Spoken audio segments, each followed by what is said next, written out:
Hello again, and for today, I will be diving back into the Groyper War proper. This is the first Groyper Wars update since, I believe, December with the Student Action Summit versus the America First Conference, or whatever it was called. That the event, essentially, that Nick Fuentes, Jaden McNeil, Jacob Lloyd, and Patrick Casey held in Miami, concurrent with Student Action Summit. And, well, I have at least 3 pages of notes in my tiny journal, so that usually means it's going to be a huge video. So instead of giving you a preamble, I'm going to just dive right into it. But before I do that, I will say at least one thing. I did try to get America First Political Action Conference, the full stream, up onto my channel. However, there is no actual way to download a D-Live stream that's functional for me right now. So unfortunately, hopefully someone will get it on YouTube. However, the link to it on D-Live will be in the description, and you can check it out for yourself just by using your computer and hooking it up to your television. And really, that's the optimal way to be watching D-Live replays, because frankly, you can't really do it on your phone and then go around with picture-in-picture and like go do what you normally do on your phone. So the best way to do it is to put it on in the background like you're watching a movie and continue with what you're doing. So, unfortunately, that's the only way to really view the America First Political Action Conference at this moment. However, if something improves, I'll let you know, or it'll be just up on the channel, which would be nice. Anywho, let's dive into the events of CPAC and America First Political Action Conference. So we had the National File Free Speech Summit that occurred on February 27th, 2020, and it was, I believe, a day before the convention proper took place. So this is essentially an InfoWars gathered organization along with National File that essentially hosted people like Nick Fuentes, like Gavin McInnes, like Owen Shroyer, and Alex Jones, and they all gave speeches. Owen's and Gavin's, I think, are the ones I can't find entirely, but they were there, and Nick gave a really good speech to rally the base of people who aren't totally Groypers, but who are definitely, sympathetic to the Groypers' plights, especially after last October, November, and December, where the Groypers just fucking annihilated Turning Point USA and YAF at every fucking turn. And so that went off without a hitch whatsoever. And then this is when a lot of the CPAC versus AFPAC kind of clashes happen. And they're not really strictly fights. They are just kind of these chance encounters that don't really go well for the establishment. There was like an hour-long video posted to Zoomer Clips' channel, which I believe he actually was there filming with Lady MAGA and Nicholas J. Fuentes. Now, if you don't know who Lady MAGA is, or if you need to be caught up to speed, Lady MAGA is a drag performer who is a Trump conservative. She's not a never-Trumper. She's not one of these kind of Rick Wilson, Bill Kristol types who is completely irrelevant. She is actually approved by the new right and, I would say, alt-right, but the more paleo-conservative types, the more socially conservative types, obviously are against a drag performer, just in general, just on the principle of it. And to be honest with you, I find drag to be quite gross. I find it to be like a sexual fetish of the homosexual lifestyle. And so, yeah, I would also have to fall in that camp of, look, this is not normal and it shouldn't be considered normative, especially if you're trying to be family values. Like, it's just bad optics to have a drag queen running around.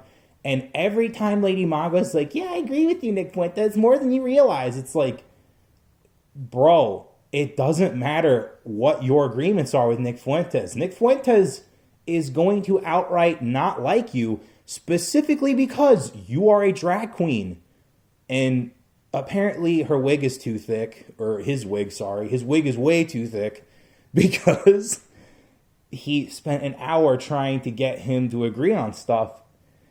And clearly, it just comes back to that point of, you are a drag queen. I find drag queens to be disgusting. And that was the video, and I can't believe I sat through it. I mean, at a certain point, in the spirit of fairness, I did give up, but you can watch it for yourself, and I'm going to make sure it doesn't have where I left off in the link, so you can just watch the whole thing and realize that, like, yeah, this went nowhere. So then I believe in the timeline, and we're going to get into it more in detail later, but Gavin McInnes, Jacob Wohl, and Owen Shroyer were all kicked out on the same day that AFPAC took place. And this is because the conservative establishment and people like Matt Schlapp don't want these people here. They do not want the kind of edgier side of conservatism to be anywhere near. And the unfortunate truth, Matt Schlapp, and people like you, those were the people that got Trump elected. So if you're going to continue to do this, you're going to continue to kick them out. Don't be surprised when they hang Trump to dry, because they are so sick of getting lambasted for supporting the president that they elected the first time without hesitation. And oh my fucking God, we'll get to it later, all right? Because now we got to talk about the America First Political Action Conference proper. There were 4 speeches. The first one was from Patrick Casey, and it was a very good speech on the nature of dissidence. And as MCs go, I wish Patrick had a lot more energy to do the transitions. But on his own, he is a really good speaker. I just, think he needs to keep doing this more, and he'll be just fine. Like, because if it was up to me and I was doing the coordinating, I would say Nick should MC the whole thing. And, Patrick should just be one of the respected speakers. But on the whole, I really enjoyed Patrick's speech, specifically because he talked about the nature of dissidence in itself. Why is it great to be a dissident? Why is it great to dissent in the first place? And yeah, it was nothing short of great. And it's exactly what I expect from the guy at this point in time. So the person that follows Patrick Casey is, of course, India's number one enemy, Mr. Scott M. Greer, highly respected Daily Caller alum, author of No Campus for White Men. And let me tell you, this guy has an incredibly goofy energy that I just love. Like, just beyond what he was saying, like the way he just presented himself was like, dude, we need more of this, like, IRL from you. Because, the most famous thing up until right now, I think, for Scott Greer was his appearance on Tucker Carlson talking about his book. And he, obviously does his Twitter fucking photo that is him smirking. Just like, and it was just this, like, a blink and you'll miss it moment on that video. But it was like he took that moment and just put it into his speech. But let's talk about the contents of his speech. The contents are specifically about the positions of Trump 16 versus Trump 2020. And we all know the differences if you are following this whole movement, in that Trump has specifically appealed to a couple of key donor issues like Israel, like legal immigration, which is essentially allowing for things like H-1B visas, EB-5 visas, which Charlie Kirk he actually did attempt to grill a Groyper on, but again, EB-5 visas just showed his hand in that he wants more people in here at a time when we can't be allowing more units in. We can't have that many more numbers come in. It's just impossible. We are, losing the ground. So it's very clear that, this is not the Trump movement of 2016. This is now the donor movement combined with the Trump movement. And, sometimes Trump might get what he wants, and then other times the donors have to get what they want in order to advance their agenda over the people's. And it's fucked up. And, that is what I'm sorry. It's just, this is the impasse that we're at right now. And it's really frustrating, especially when you're like me and you're only starting a channel now trying to make a difference. And, these guys are clearly making more of a difference because of how long they've been in the fight. And it's really awesome to see, like, just how far this has gone, really quick. last year, it was just Patrick Casey and Nick Fuentes at some like hotel small conference room talking to a bunch of people who wanted to listen to them. Now it's a full conference room at a different hotel. And it shows what? Growth. Yeah, that's right, Jared Holt. It shows growth. So we'll get to him, obviously. Following Scott Greer was, of course, the man, the myth, the knife, Nicholas J. Fuentes. And his speech was essentially just a recap of the Phase 1 of the Groyper Wars and the Phase 2 plans, which are going to be the upcoming Turning Point USA events and I believe a couple of YAF events. And this will obviously be covered by me in this channel. And, you know, Nick did usual Nick. He brought high energy. He brought the laughs. He brought the chants, which I haven't seen chants coming from the Trump base since, like, 2016 with Build the Wall. And it was just all, Groyper, Groyper, Groyper, Groyper, and America first, obviously. So that was really cool. You know, Nick, for all of his things that, you know, people are obviously pissed off by him, he really knows how to engage his base. He really knows how to engage his audience. And that's something you really can't take away from the guy. And I think it's his biggest strength right now is how he is able to engage his audience and the base on the whole. So the conference ended with a speech from Michelle Malkin. And of course, it's classic Michelle Malkin. She's talking about immigration. She's talking about demographics. She even started talking about anti-Semitism, which was really surprising. I did not think she'd go there. But she did, and that's what Michelle Malkin does best, is saying things that you don't expect someone of her stature or size to, and just constantly shocking you. And yeah, even though I expected a lot of that, I did not expect her to just go full tilt, because, again, it's something that a woman in her position usually doesn't do, but Michelle Malkin is, you know, a totally different class of conservative. So always expect the unexpected from her and always get ready to be shocked. So let's keep going with some of the events I saw. Mindy Robinson got arrested at one of the after parties that the Groypers were at, and that was super fucking funny. Apparently there's video, I think from Jaden McNeil, where she's choking some like soy boy out that was with her, and then she threatens someone, or not threatens, but definitely is like trying to egg on the Groypers, and then some bitch walks up to her. It looked like it was Ashton Woody, but I have no confirmation on that. And then someone yells, "E-girl fight," and the only other footage you see is her getting arrested, and unfortunately Baked Alaska and fortunately Beardson Beardley. Sorry, I didn't know how to like wedge Beardson back in there. The two of them singing "We Love Our Cops, Our Law Enforcement" as Mindy Robinson gets arrested in two separate videos. One where she's getting apprehended inside the venue, and then outside the venue where she goes into the car. And oh my fucking God, super funny shit. Super funny. So let's talk about another neocon enforcer, Sebastian Gorka.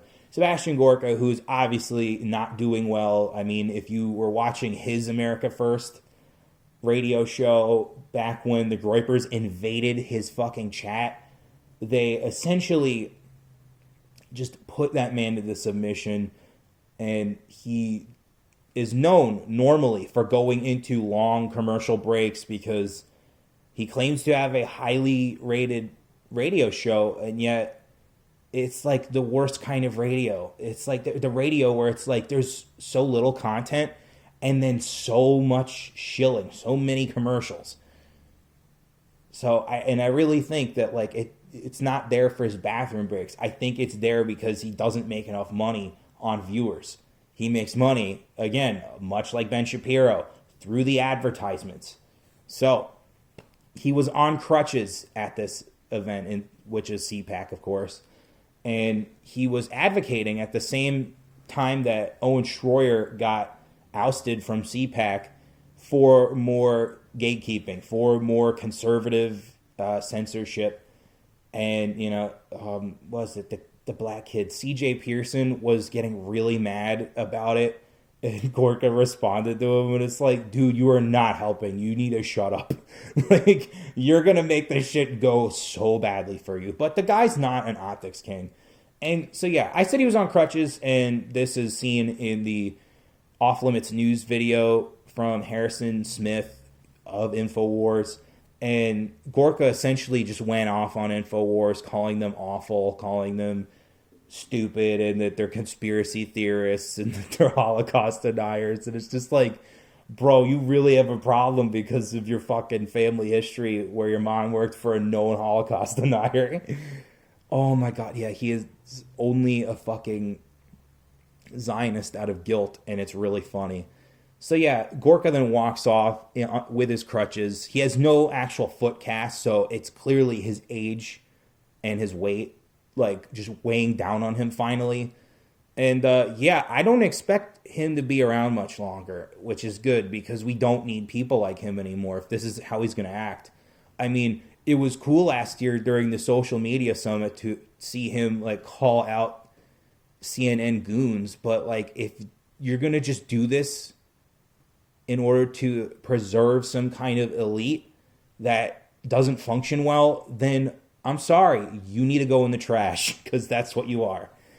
So let's talk about two key CPAC speeches that I find to be interesting, and none of them are Donald Trump's, because, again, Trump is engaged with his base. You're going to get the same shit. The first one, however, I found really interesting was James O'Keefe's. I think it was night 1 of CPAC. If not, it was night 2. Essentially, James O'Keefe is talking about his accomplishments throughout the year of what he got done with Project Veritas, with all the inside scoops that he's been getting from the tech companies, from the news media. But I noticed something. I noticed specifically because of the nature of CPAC and America First PAC that, you know, his side is also engaging in this behavior. And he's going to have to realize that at some point, if he wants to make sure that he is a totally honest actor and that people can respect him, he has to go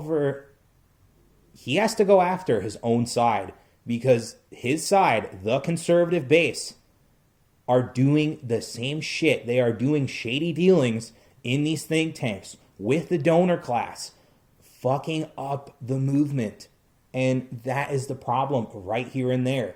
And so that really interested me. And of course, all of these speeches I will get some kind of link for. All of these news clips I'll try to get some kind of video for in the sources. So you know where to go, and you don't have to do any of the work because your boy did it for you. So let's talk about the other speech. And the other speech is obviously what I would call the other side of the coin to the America First Political Action Conference. And it's Charlie Kirk's speech. Why do I say that is the other side? It's very simple. It's because Charlie Kirk was simply admitting defeat on a lot of fronts. He was admitting defeat in academia, in entertainment, in the media. You know, this is a guy who doesn't want to lose, but he does everything in his power to just do the losing strategy at all times. How do I know this? Because after he admitted defeat, after he talked about, you know, his strategy to get young people to do better by not going to university, he brings out his stale old fucking talking points. Black unemployment's down. Hispanic unemployment's down. Wages are going up. It's like, bro, you are appealing to boomers. These people don't have stake in the future. You know, like, they are going to die and nothing of value will be lost. And then the one of the best parts in his speech was that he mentions Mitt Romney and it gets a huge reaction from the audience. He was part of that fucking party, all right? There is a clip that Milo dug up that has clearly been deleted from the internet. I haven't searched for it at the time. I'm going to try and insert it right now. Can Donald Trump bring the party together? Can anyone bring the party together? Joining me now, John Lambert, Senator Scott Brown, and Charlie Kirk. Charlie, yeah, it was good optics for everyone involved in a week where there hasn't been a lot of good news for the Republican Party in general. Yeah, I guess it's good optics for Donald Trump. I don't understand how he thinks he's going to bring the party together when just, I think, what was it, a week ago, he publicly retweeted an image that went directly after the spouse of Senator Ted Cruz. I don't understand how he thinks he's going to bring the party together when in an interview with CNN he keeps on calling Ted Cruz Lion Ted. I don't think that's exactly the uniter that you want. And look, last night it was laughable, his appearance on Chris Matthews. Are you kidding me? This is the guy that's going to bring the party together that says women should be punished because they pursued an abortion. This guy is I think he's self-destructing in front of us. You see it in the polling in Wisconsin. You see it in the polling in California. I would say right now it's a 50-50 chance that Donald Trump walks out of Cleveland with the nomination. And there's a lot of forces at B that are pushing back against it. John Lambert, you. Okay, we're back. Yeah, that clip has disappeared from the internet as far as I know as I'm recording this. If I find it not from Telegram, I will give out a link that is a YouTube link that will be, easy to link out to from this video. And so, yeah, Charlie Kirk essentially was a never-Trumper. He is still a never-Trumper in that he doesn't agree with everything that Trump stood for in 2016. And then he subverted Trump's movement at the behest of the donor class. What I forgot this entire time that I've been covering the Groyper Wars is that Charlie Kirk and Ryan Fournier of Students for Trump are working together to make a greater student conservative movement. And if Ryan Fournier was smart, he would realize that Charlie Kirk is sabotaging everything that guy worked for. And it's really bad. It's a really fucking bad look. When you have people like Jack Posobiec fucking calling out like conservative censorship, and yet you're the guy working with one of the biggest conservative censors, oh my God, there's something wrong. So there's two more points in Charlie's speech before we get to who got kicked out. It sounded like the room wasn't really full at CPAC at any of these two speeches. I also listened to a Candace Owens one, but again, Candace Owens is fucking irrelevant now, especially after leaving Turning Point. She might have a slightly bigger platform than Charlie Kirk does on his own, but Turning Point has the ear of the president, and Candace Owens has less of that ear. So I am really not concerned with her at the moment, and we all know that she's a grifter from like day one. So I really don't care. But it did sound like the room wasn't full at any of those three CPAC events I watched. If I watched the Trump one, it would more than likely be full. That would be really stupid if it wasn't. That would say a lot of bad things about Matt Schlapp. But yeah, it didn't sound like there were lots of really rousing engagements with the audience. Meanwhile, you have AFPAC, which according to hall monitor extraordinaire Jared Holt was only like 100 people. And yet that 100 people combined with the DLive audience was clearly more engaged than Charlie Kirk was to a larger in-studio audience, as they call it. And, of course, the final point in this speech is that in typical neocon merchant right grifting fashion, Charlie Kirk hawked his book, The MAGA Doctrine, that Trump recently endorsed, and I believe Mark Levin also endorsed. But again, Mark Levin is fucking awful, so I really don't give a shit. This is like not how you wrap up a speech, okay? This is like one of the key things right now. And I've done the merchant right video and the book hawking video. And it just shows that, this guy is in it for himself. If you're writing a book and you're like in politics, it's really just not good. You should be doing more free content that you can advertise on. It's such a better look than a fucking book that you have to go buy in a store. Like, these people are so stupid. It just explodes my brain. So let's get to the final section and talk about who got kicked out. Owen Shroyer got kicked out, I believe, third after Gavin McInnes and Jacob Wohl.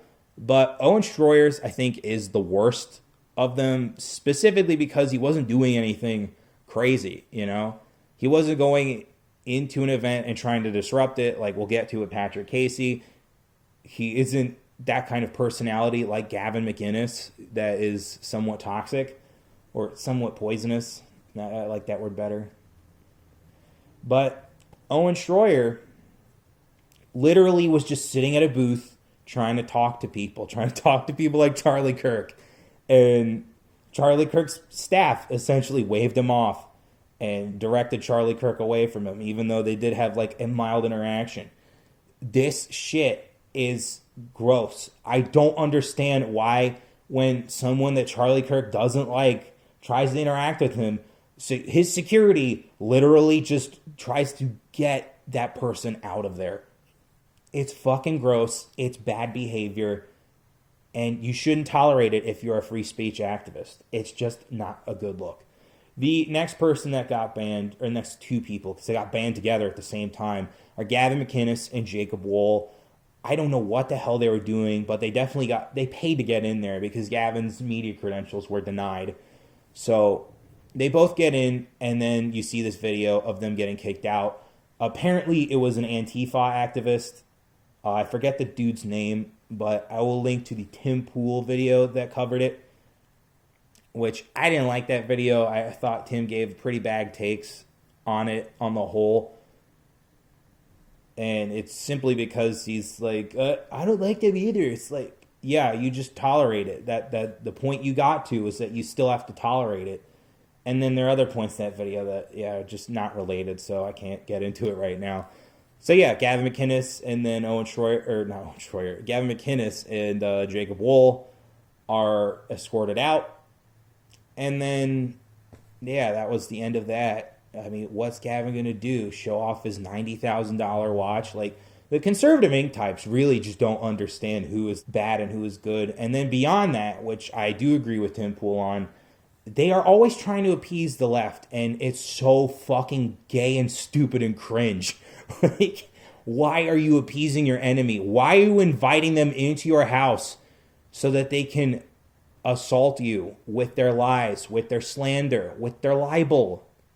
It's so fucking, like, mind-blowing. And then, so the final one was Patrick Casey. He went into, I believe he said it, or him or Cassandra Fairbanks said it was a Bill Kristol event. So, like, super neocon, never Trump, but still, quotes, conservative, big air quotes. And, he essentially just challenged the 2004, 2001 neoconservative hegemony on why they went into Iraq to essentially take the oil and just blow up Muslim people who were standing in the way. I got to re-explore a lot of the Iraq war because I do know for a fact that they were looking for oil, and I do know for a fact that the weapons of mass destruction was built on a hoax. And I remember how young I was when I saw that it was just all about hot air. Or whatever that article was where it said weapons of mass destruction warnings were just hot air. Oh, man. Dude, time is crazy. But I did that video. So, yeah, Patrick Casey gets kicked out. Cassandra Fairbanks is streaming that part and then asks him what happened, essentially. And then they all go on their merry way to whatever parties that happened at the final night. And so, yeah, it seems like, to wrap this up, big victory for the America First movement. Very weak turnout for the quote-unquote conservative movement as far as the CPAC conference goes. I mean, again, you can watch the 2019 video where Nick Fuentes talks about who's in control of CPAC, and then you can read up on that to fact-check it and realize how just feeble this organization is. You can see how CPAC in 2016 was against Donald Trump, and Donald Trump did the smart thing, and instead of going into his enemy's house at the time, he goes to his base, and he riles them up, and he gets them excited and engaged in conservatism. And to be honest here, whatever happens with Donald Trump's presidency, I think these potential 8 years will show that, yes, conservatism isn't a dying ideology. It is just filled with bad actors that need to be swept out like the dust that they are. And it's amazing to me that, they haven't had, and by they I do mean Conservative Inc. Conservative Inc. definitely has not had that moment where they go, oh, we the bad days. And have that moment of self-awareness to realize, yeah, you are the bad guys. Congratulations, you finally figured it out. So this video ran exactly as long as I wanted it to. It's chock full of stuff. Again, everything will be in the sources. And to Conservative Inc., who has still not learned their lessons, who are still not ready for phase 2 of the Groyper Wars, you bitches better tread lightly, because the Groypers are coming back with a vengeance.